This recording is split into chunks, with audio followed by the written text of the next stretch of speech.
Dear learners, welcome to this NPTEL course on Science Communication, Research Productivity and Data Analytics using open source software. I am Dr. Neeraj Chaurasia from Central Library, IIT Delhi. The topic for today's lecture is Academic Integrity and Ethical Guidelines in Science Communication, Ensuring Credibility and Honesty. So, this would be the outline of my today's lecture. In this talk, I will try to cover various aspects related to academic integrity and ethical guidelines in science communication, which includes an overview of academic integrity in science communication, why academic integrity is important in science communication, some of the broad categories of improper behavior or academic misconduct in academic and research. What is academic misconduct and various types of academic misconduct will also try to cover. I will also cover plagiarism in science communication in detail, some of the example of academic misconduct, policies, procedures and guidelines on academic misconduct and ethics in research. I will also discuss about some of the general guidelines related to promote uh, ethical conduct in science communication, the reasons for committing academic misconduct, and some of the strategies to ensure and promote academic integrity in science communication, how to avoid plagiarism, finally, the role of library in upholding academic integrity and preventing misconduct. So, scientific research involves the cooperation and coordination of different people to achieve goals that have impact on society and are essential for overall development in all the areas.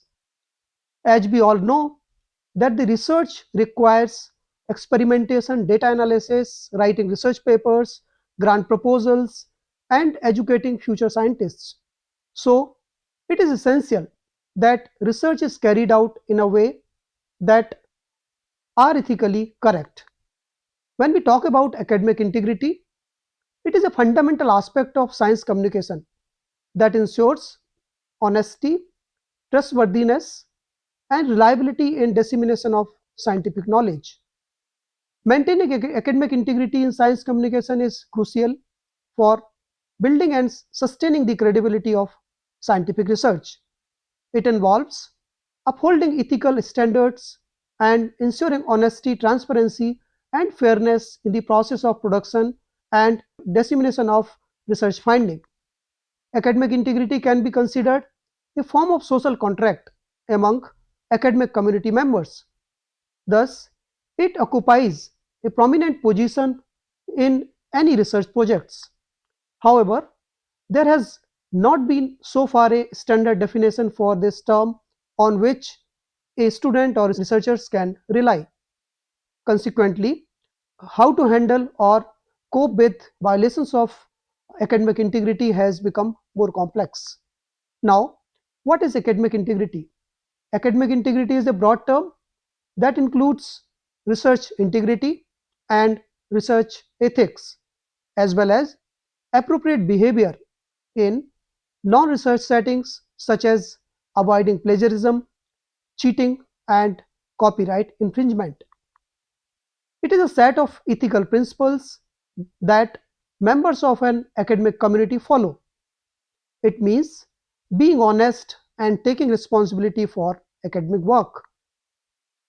Some of the example of academic integrity includes avoiding plagiarism, properly citing the sources, not cheating or engaging in academic dishonesty, submitting original work, maintaining academic standards, honesty and rigor in research and academic publishing. So these are some of the examples of academic integrity. Now let's discuss some of the fundamental principles of academic integrity.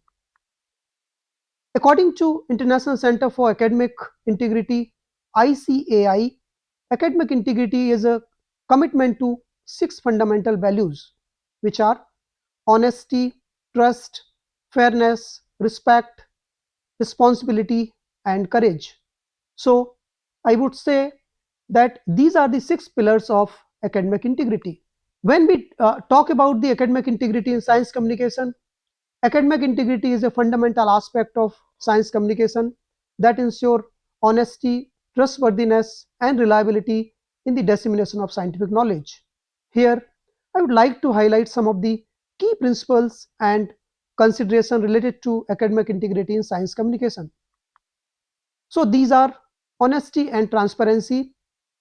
One need to present research findings accurately and truthfully without manipulation or misrepresentation.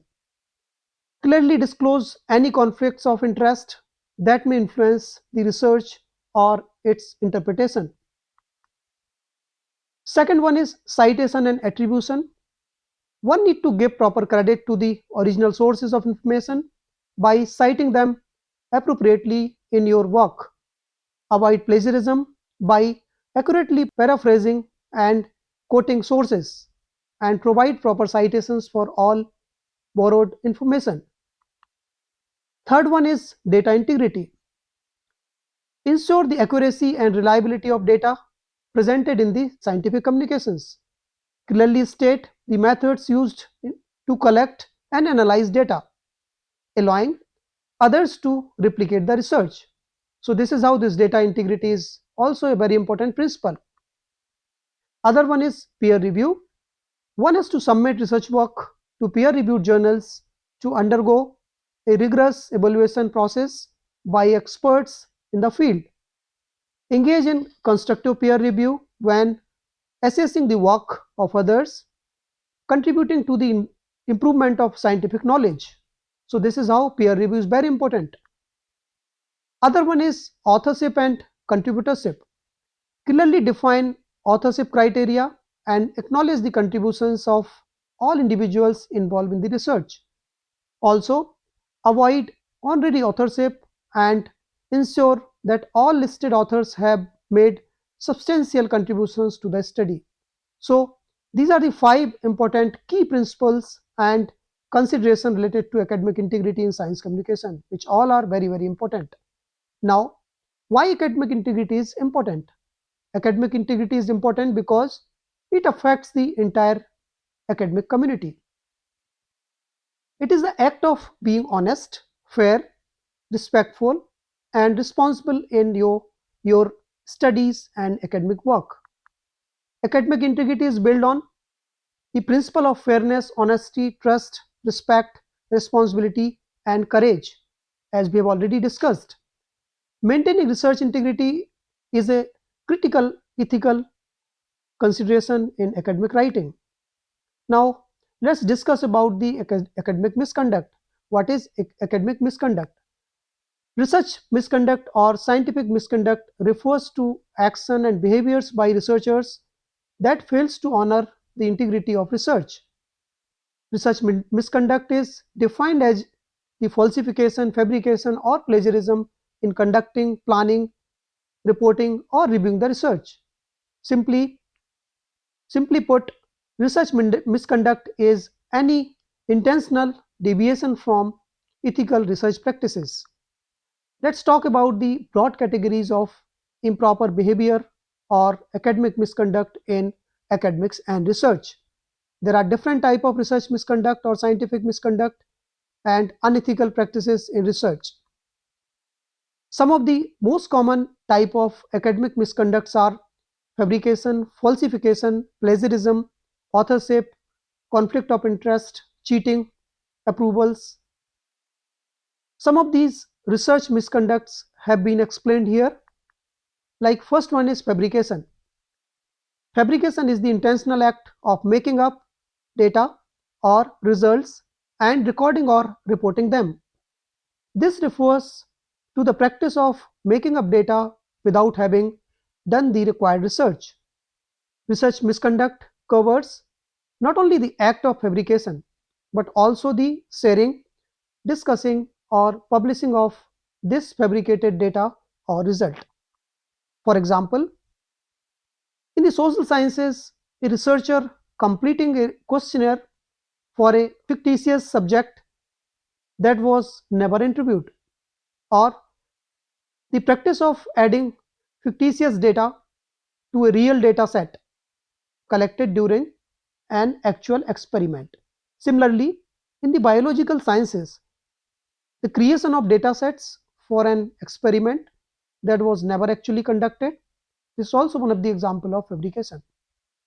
So these are some of the example of fabrication which comes under academic misconduct. Next one is falsification. This type of scientific misconduct involves the willful manipulation of data, materials, processes, or equipments to arrive at predefined conclusion. So in other words, falsification is the manipulation of research materials or equipments or process or changing or omitting or suppressing of data or result without scientific or statistical justification and so on. So alteration of data or falsification of dates and experimental procedures, misinterpretation of results from statistical analysis, misrepresentation of methods of experiment such as the model used to conduct the experiment, all these are the example of falsification. Now let's discuss one of the important academic misconduct, that is plagiarism.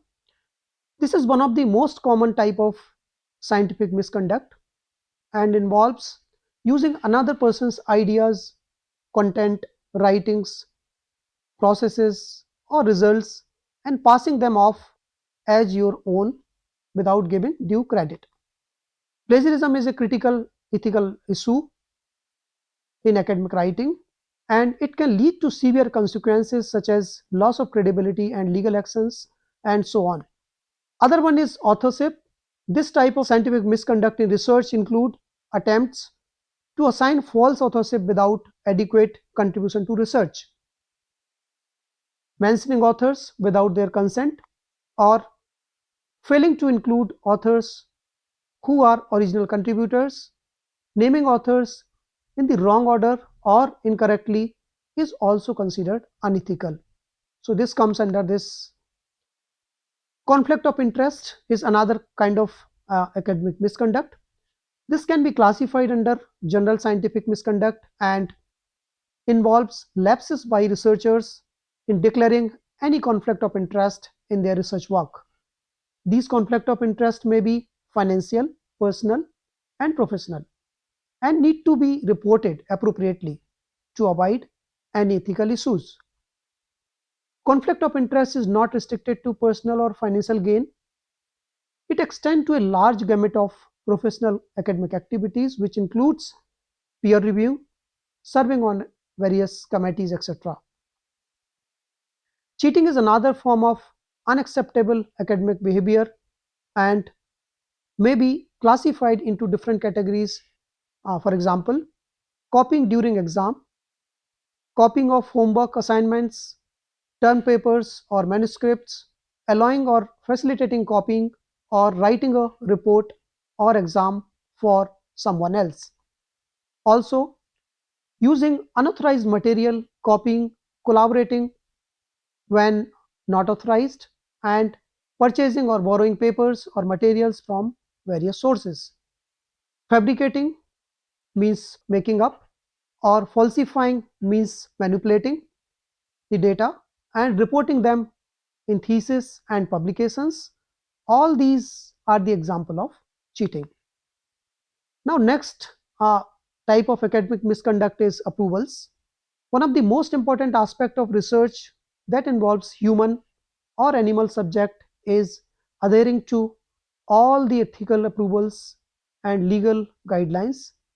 Non-compliance with this ethical mandate is considered a serious type of research misconduct. Now let's talk about the plagiarism in research in detail. As discussed, plagiarism is specifically defined as a form of research misconduct. Misconduct means fabrication, falsification, plagiarism, or any other practice that seriously deviates from practices commonly accepted in the discipline or in the academic and research communities, generally in proposing, performing, reviewing, or reporting research and creative activities. So this is how this plagiarism is defined. This can apply to anything from term papers to photographs to songs, even ideas also. For example, submit a paper or dissertation or thesis to be graded or reviewed that you have not written on your own. Copy answers or text from another classmates and submit it as your own. Quote or paraphrase from another papers without crediting the original author. Cite data without crediting the original source. Propose another author's idea as if it were your own. Fabricating references or using incorrect references. Submitting someone else's presentation, program, a spreadsheet, or other file with only minor alteration. All these comes under the plagiarism. Also buying or selling term papers or assignments or dissertation or thesis, all these and similar kind of acts comes under plagiarism. This also includes self-plagiarism, which occurs when you replicate your own writings or ideas from previously published research without providing proper credit. Copying material you have previously produced and passing it off as a new production. So this self-plagiarism is also comes under the plagiarism. Plagiarism in science communication is considered a serious ethical violation. Science relies on principles of honesty, transparency, and proper attribution of ideas and information, as we have already discussed. Plagiarism undermines these principles and can have significant consequences for both individual researchers and the scientific community as a whole. While science communication generally upholds the principles of honesty and integrity, there have been instances where academic integrity issues have arisen. Most scientists and researchers adhere to ethical principles, but these kind of instances serve as cautionary tales within the scientific community. So let's discuss about the policies, procedure or guidelines from various agencies on academic misconduct, research ethics and academic integrity in research practices. Ethics are the set of rules that govern our expectations of our own and others' behavior. Research ethics is the set of ethical guidelines that guide us on how scientific research should be conducted and disseminated. Research ethics govern and standard of conduct for scientific researchers. It is the guideline for responsibly conducting the research. In various institutions or universities, the Research Ethics Committee or Institutional Review Board and some of the other committees are constituted which reviews whether the research is ethical or not to protect the rights, dignity, and welfare of the respondents. Guidelines for research ethics need to lay down in such a way that concerns of research institutions and individuals are simultaneously addressed. Also, it is important to adhere to these ethical guidelines in order to preserve the dignity, rights, and welfare of researchers. Let's discuss some of the UGC regulations and guidelines. That the UGC is the controlling body and has developed certain regulations, policies, procedures, and guidelines related to research and publication ethics to uphold the academic integrity. I would like to mention here some of these UGC regulations and guidelines. First one is the UGC regulations on minimum standards and procedure for the award of MPhil PhD degree regulations 2009. It was developed by UGC. Under that, it was mandatory to submit a e-copy of thesis to Sodhganga. Another important landmark was enactment of a UGC regulations referred as promotion of academic integrity and prevention of plagiarism in higher education institutions regulations 2018. These guidelines necessitate that the university undertakes steps essential to enforce the academic integrity in the academic work being done in the university or institution. UGC launched UGC Care List of Quality Reference Journals in the year 2019. UGC has taken a firm step to improve quality of research and safeguard publication ethics. For this purpose, the UGC has established Consortium for Academic and Research Ethics, that is also known as CARE, for creation and maintenance of reference list of quality journals in the year 2019. So this is also one of the important landmark in this direction. Fourth important thing was in December 2019, a 2-credit course on research and publication ethics was introduced, and this was one of the important aspect in this direction, and this is the mandatory course for all the PhD awarding institutions. Another important regulations or guidelines from the UGC was the clarification on self-plagiarism in 2019.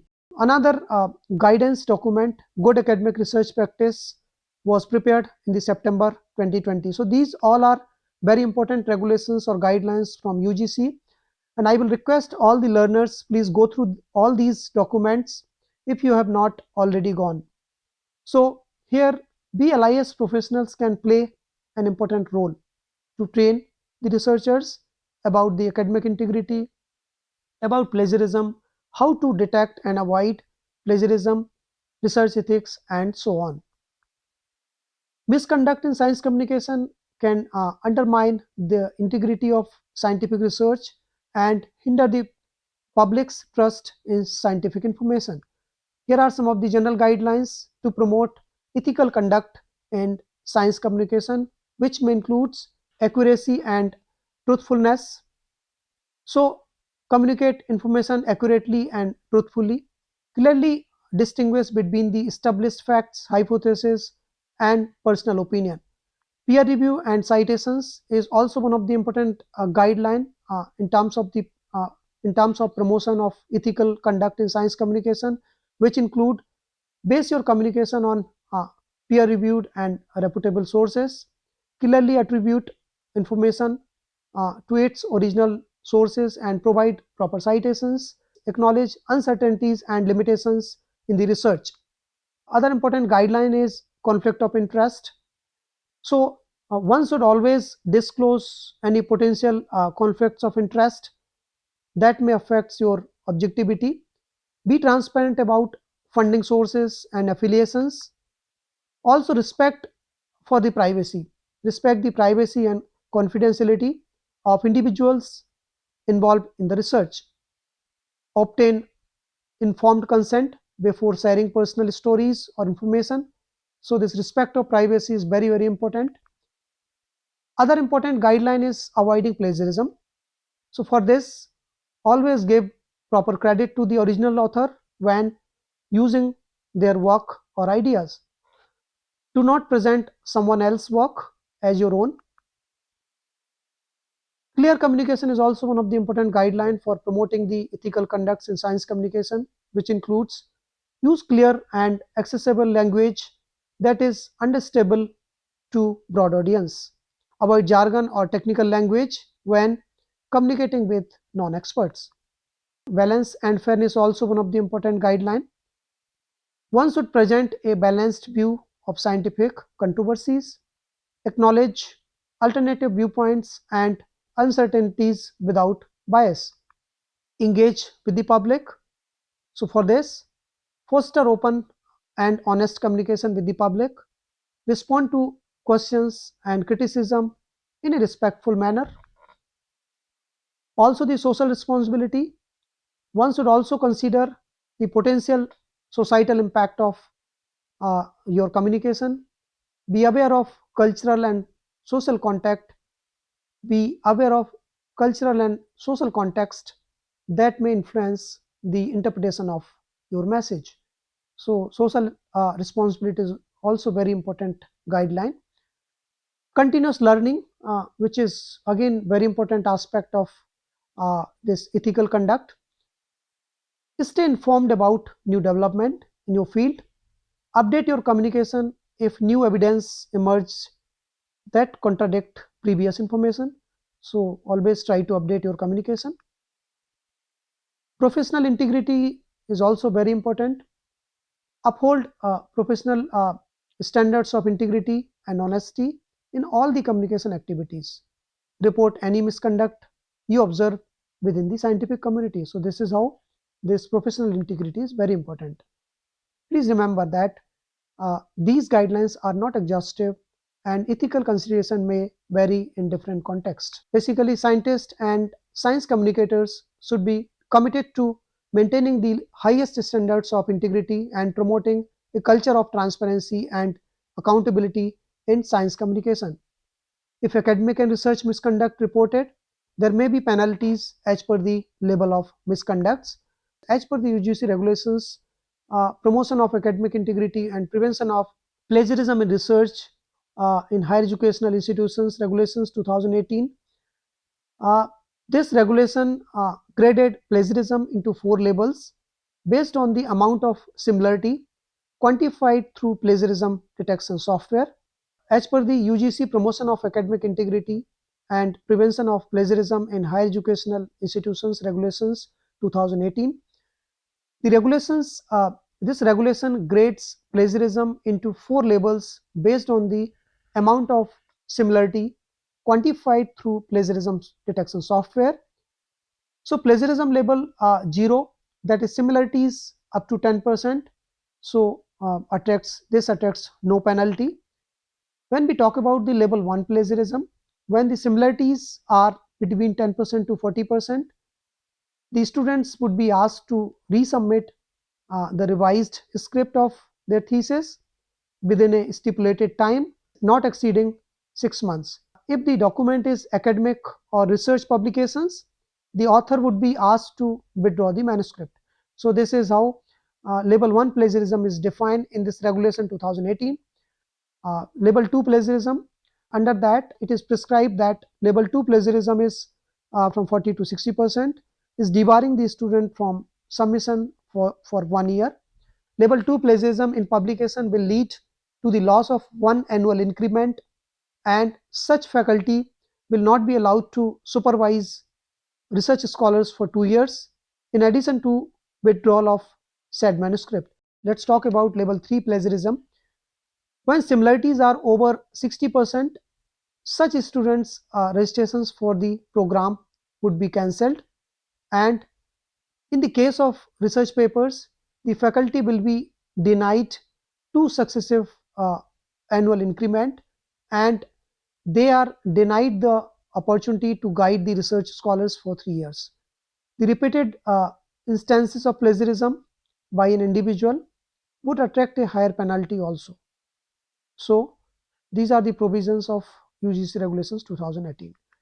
If we talk about the general kind of rules or penalties, if a researcher or academician is found guilty, they may face different kind of penalties, which may include disgrace to both individual and institution, may face disciplinary action as per the institute rules. It can cost a person his or her professional credibility or even a job, debarment from eligibility to receive research funds or grants, and contract from any government agencies in India. So these kind of penalties may be there if a researcher or academician found under the plagiarism. If a student found guilty of academic misconduct, then there may be some penalties like a requirement for submission of a new or alternative piece of work. University scholarship can be stopped, or partial or total loss of marks on the examination or assignment or course in which the offense occurred, suspension from the university or institution, a recommendation from the revocation or cancellation of degree. So this is how these penalties can be there if a student found under this academic misconduct.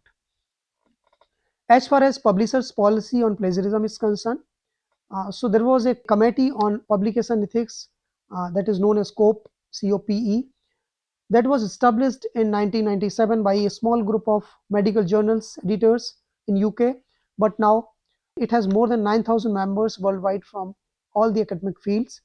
So several major publishers are part of this, which includes Elsevier, Wiley, Taylor Francis, Macmillan, and so many others. So as per the COPE guidelines on plagiarism, for minor plagiarism cases, for submitted papers, the journal or editor can ask authors to rewrite. If it is already published, then the publisher or journal can ask the author to correction. So these are in case of minor plagiarism. As in case of major plagiarism cases, in case of the major plagiarism cases, the submitted paper can be rejected or published paper can be retracted, or publisher can also inform the author's institution about the same.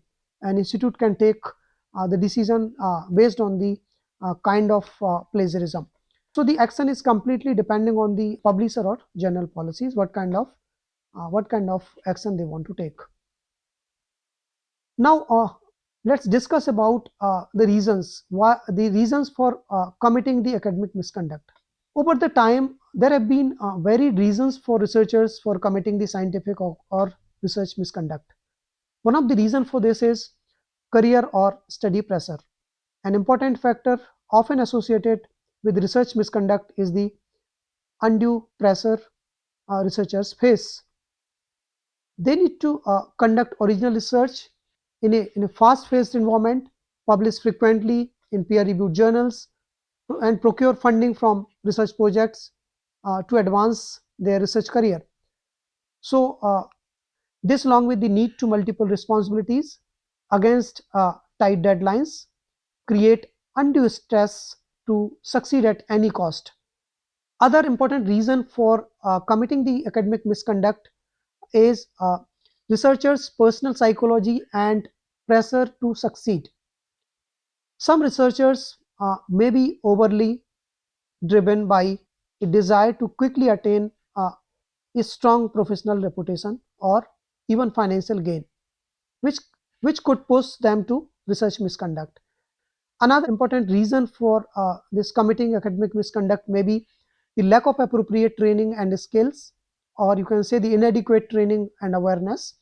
The lack of training on the best practices and ethical guidelines to be followed as researchers is another reason for research misconduct.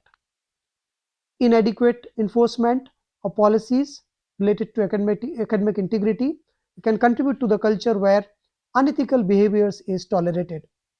Inadequate awareness and understanding on these issues often lead to unethical conduct in research.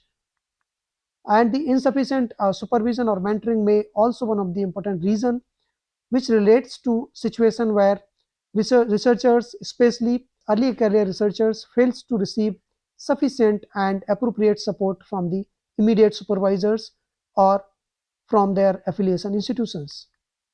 A lack of oversight and guidance may knowingly or unknowingly lead to the research misconduct. Inadequate knowledge.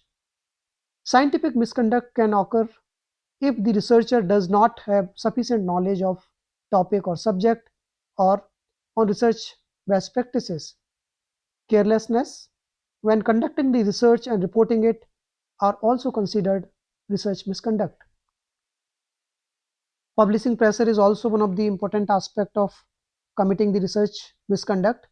The pressure to publish can lead researchers to submit their work to questionable or predatory journals, compromising the quality and integrity of research. So, researchers may be tempted to divide their findings into multiple publications to increase their publications count, sacrificing the completeness and significance of each study. Now, why do researchers plagiarize? Apart from all these reasons, there may be some other reasons because of those researchers plagiarize. These may be disorganized research work. There may also this poor study habits, cut and paste culture, lack of understanding seriousness of plagiarism, lack of strict academic discipline, carelessness or careless attitude, lack of referencing skills.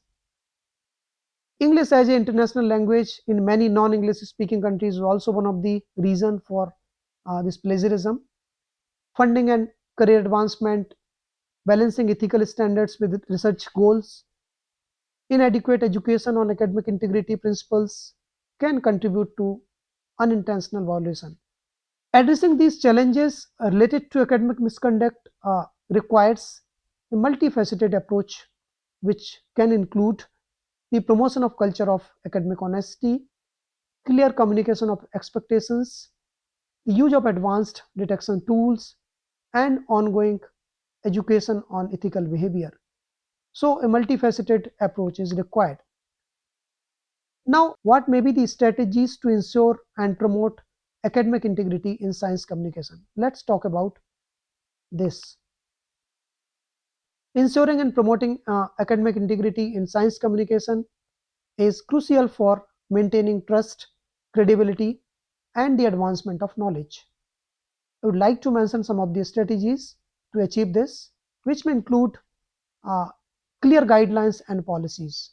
This is one of the important aspect because there should be clear, comprehensive guidelines for ethical behavior and academic integrity. Clearly outline consequences for uh, plagiarism, data fabrication, and other forms of academic misconduct. So clear guidelines and policies should be there. Another important strategy may be educational and training programs. So implement educational and training programs to inform researchers, students, and science communicators about the importance of academic integrity. So it is a continuous thing and we need to educate them. Provide training on proper citation practices, research ethics, and the responsible use of data. So we need to continue educate them regarding this. Another important aspect is technology tools. Utilize plagiarism detection tool to identify and address instances of academic misconduct. Promote the use of tools that check for image manipulation and data fabrication. So there are a number of technology tools which can be used. Open data and reproducibility. We should always encourage researchers to share their data and methods openly, promoting transparency and allowing for verification of results. Emphasize the importance of producibility in science communication. Authorship guidelines is also important. Clearly define the criteria for authorship and contributorship, ensuring that all the individuals who have made significant contributions are appropriately credited. Discourage honorary authorship and ghostwriting. You should not involve in that. One should always discourage the honorary authorship and ghostwritership or ghostwritings.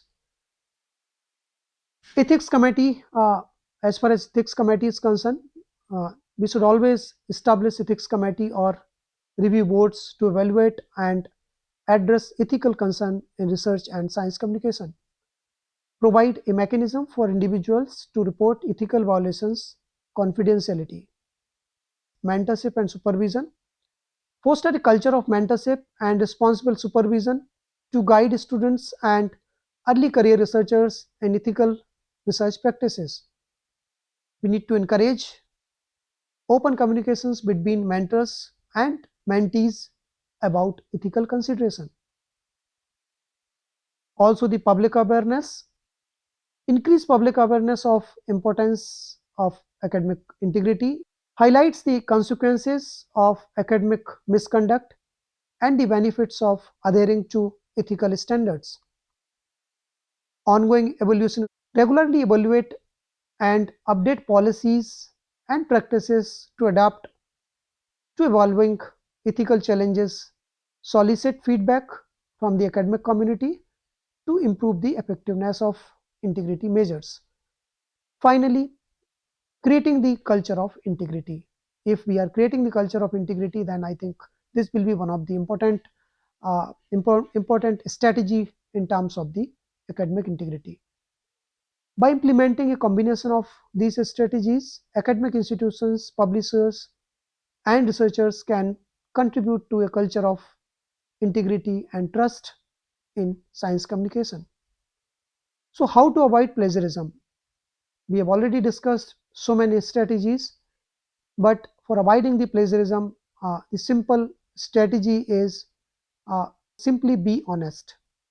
Understand what is plagiarism, how to detect and avoid it. Read very carefully guidelines for writing thesis, dissertations, research papers, research and result reporting. Must familiarize yourself with the subject. Must know resources at your disposal. Acknowledge the author of original work you have used. How to cite a source, you need to understand that. Understand what doesn't need to be cited. This is also very important.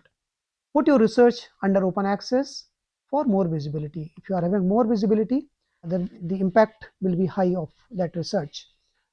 And another important thing related to this, must to do things before you start your research is attend research methodology workshops, English remedial courses, training in reference management tools, library orientation programs, and so many other things which may include the author workshops and course on technical writing skills, etc.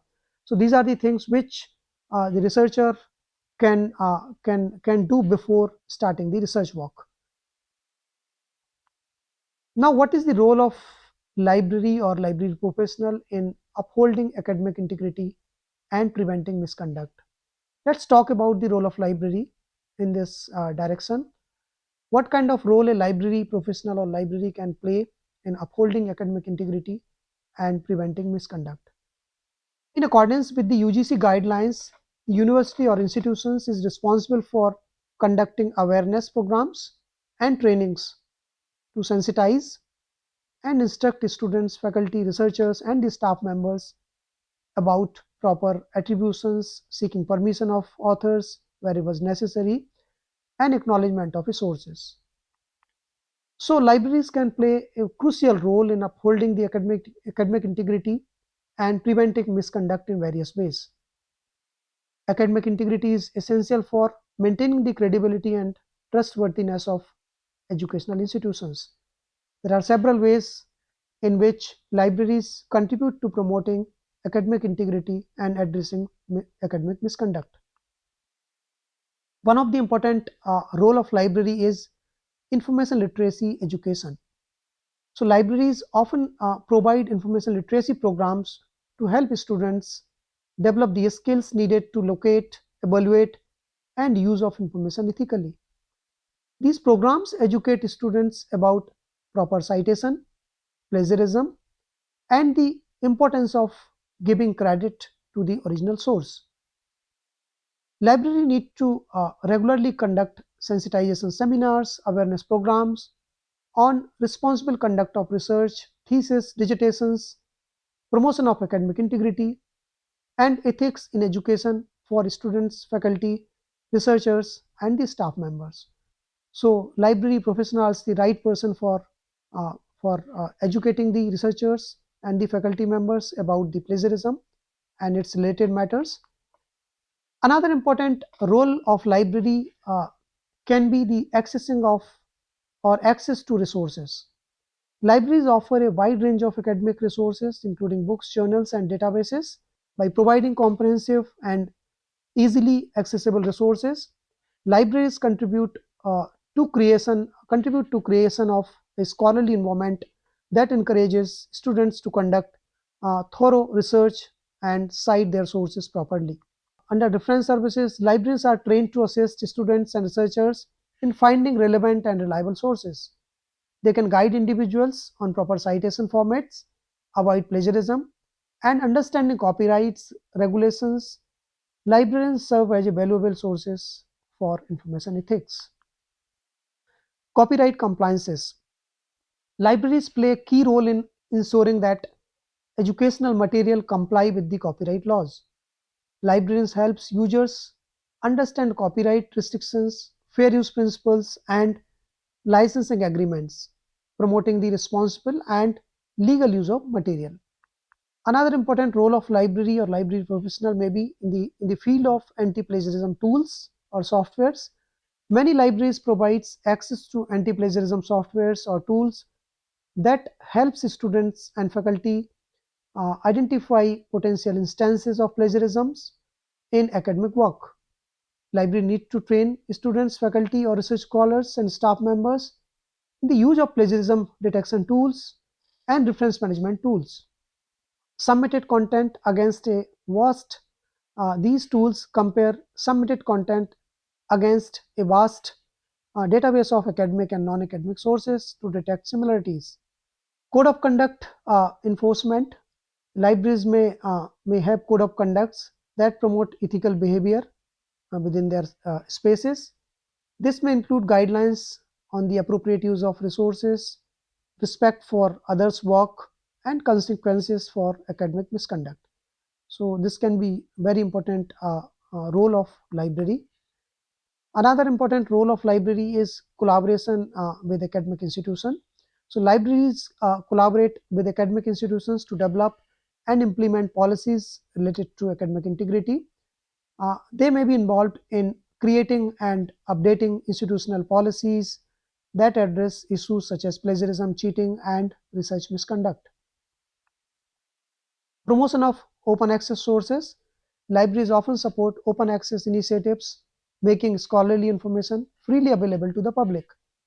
This promotes transparency, accountability, and the responsible use of academic knowledge. So, in this direction, library can play an important role. By actively engaging in these areas, libraries contribute to create an environment that fosters academic integrity, discourages misconduct, and promotes a culture of ethical research and scholarship. So, at the end, I would like to conclude my talk here and say that the academic integrity forms the bedrock of credible and meaningful science communication. This is not merely a set of rules, but a commitment to truth, transparency, and ethical behavior, ensuring that the pursuit of knowledge benefits society as a whole. Without academic integrity, the very essence of scientific inquiry is at risk, undermining the progress and impact of scientific community. As far as plagiarism is concerned, it must be prevented at all levels of academic work, from student papers to the academic books. India does not have a statutory body to deal with scientific misconduct in academia like the Office of Research Integrity in the US. It can be reduced by proper awareness, counseling, following strict research and ethical guidelines, open and transparent policy by putting content online, and so on. We need to understand why students or educators cheat. We need to educate them about plague of plagiarism. What is plagiarism? We need to tell them benefit of citing sources. Let them know about the penalties and consequences by citing examples. Teach them about how to detect plagiarism or teach them about how to avoid plagiarism. Develop an institutional framework, plagiarism policies, open access policies, workshop and training, and proper guidelines.